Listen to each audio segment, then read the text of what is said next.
Nagbigay na ng listahan ng agent ni LeBron James na si Rich Paul sa mga posibleng puntahan ni LeBron James ngayong NBA offseason. Ano-ano nga ba mga teams yan, at kung hindi ka pa updated sa mga nangyayaring trades, kung bahala sa'yo.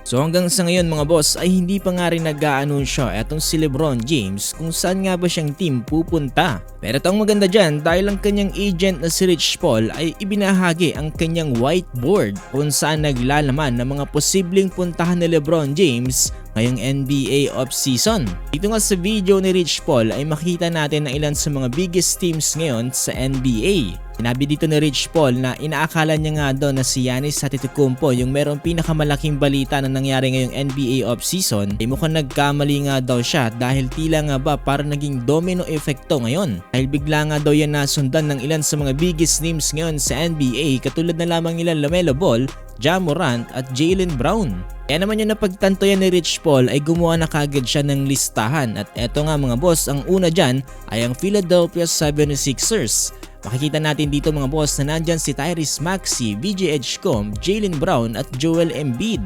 And kay Rich Paul talagang napakasolid nga daw kung sakaling mangyari ito at mapunta si LeBron dito nga sa Philly. Ang tuwa nga rin itong si Rich Paul dito nga kay VJ Edgecombe dahil marami nga daw itong natutunan sa mga advices ni LeBron James. Kung makita nyo naman sa baba ay nandyan ang Miami Heat na kung saan kinabibilangan nila Wiggins, Giannis at Bam Adebayo. Na kung iisipin, isa na nga lang talaga ang kulang nitong mga players na to.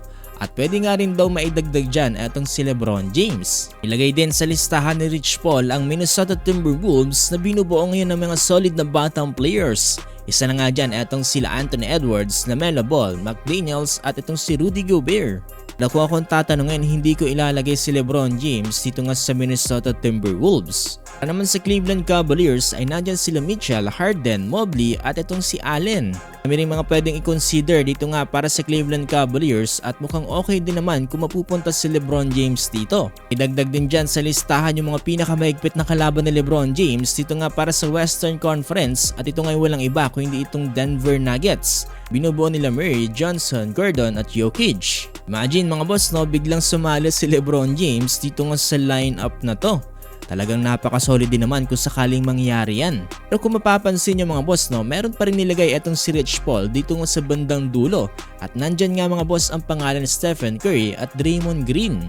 Dito parang double meaning yan mga boss, bahala na nga daw yung audience kung anong kanilang iisipin. Pero ayon kay Rich Paul, nakalagay nga lang daw yan dahil kung pipiliin dito nga ni LeBron James ang Philly at ito nga Miami Heat, pwede niya pa rin makita etong sila Steph at Draymond Green.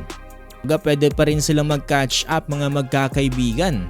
Pero sa tingin niyo mga boss, dito nga sa listahan na binigay ni Rich Paul, saan nga ba team pinakamagandang mapunta etong si LeBron James? Well, para sa akin mga boss, pinaka-solid ngayon ang Philadelphia 76ers. Nga pala mga boss, nakikisuyo po ako sa inyo na pakilike po itong ating video at pakifollow na rin po sana mga boss itong ating page dahil magiging malaking tulong na po yan para sa ating channel. Maraming salamat po talaga sa inyo mga boss.